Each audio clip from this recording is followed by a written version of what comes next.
The Steam Deck was my favorite gadget of 2022, but I've always felt it was incomplete. Too little screen, too little battery life, and a still too noisy fan. But you know what? I'm no longer recommending the original Steam Deck. At least, not until you've considered the new Steam Deck OLED. This is the Steam Deck that should have been. The LCD panel's been replaced by a gorgeous 90Hz HDR OLED screen that reaches 1000 nits of brightness and displays 110% of the P3 color gamut. That's enough to make the neon lights of Cyberpunk 2077 come alive. Did I mention it's larger at 7.4 inches too? Less ugly bezel. How about the battery? 22% larger than the original with a new 50 watt-hour pack, yet it takes less time to charge. The fan? Whisper quiet now, with a larger design and a thicker heatsink. I've seen temperatures up to 10 degrees Celsius cooler in my tests, and fewer frame rate dips due to power or thermal throttling too. It's even 30 grams lighter now, which I absolutely do notice when picking it up with one hand. Make no mistake, this is not a Steam Deck Pro or a Steam Deck 2. Valve is sticking to its promise not to create a more powerful deck anytime soon. This isn't suddenly a Starfield machine.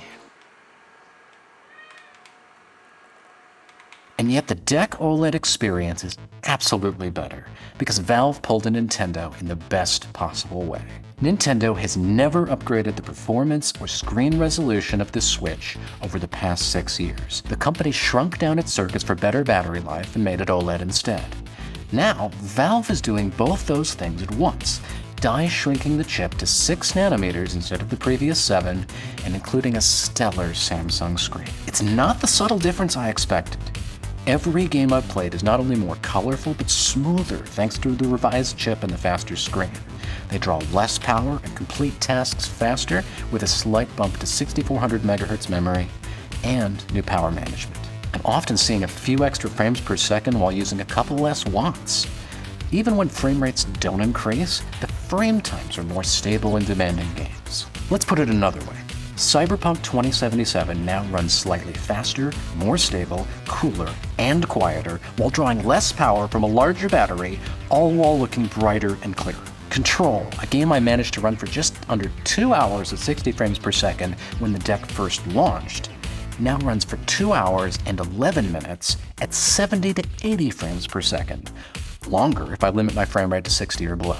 And retro games like Prince of Persia: The Sands of Time are telling me I should get 8 full hours of battery life, down from just under 5 previously. Plus, the Deck OLED lets you drop to 45 FPS for a smoother playing battery saving mode than the previous deck, while giving me enough battery to eke out an extra hour and a half in a less demanding game with that tweak alone.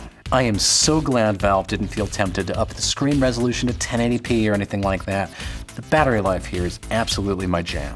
And can I take a moment to appreciate that Valve's OLED gets brighter than LCD without forcing the screen to run dimmer the rest of the time? SDR content goes up to 600 nits.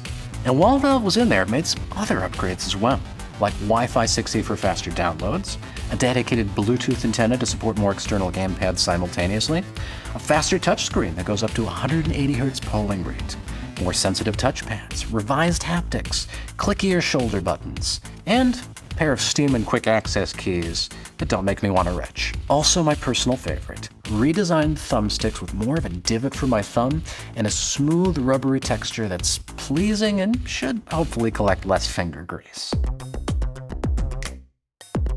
We aren't getting everything.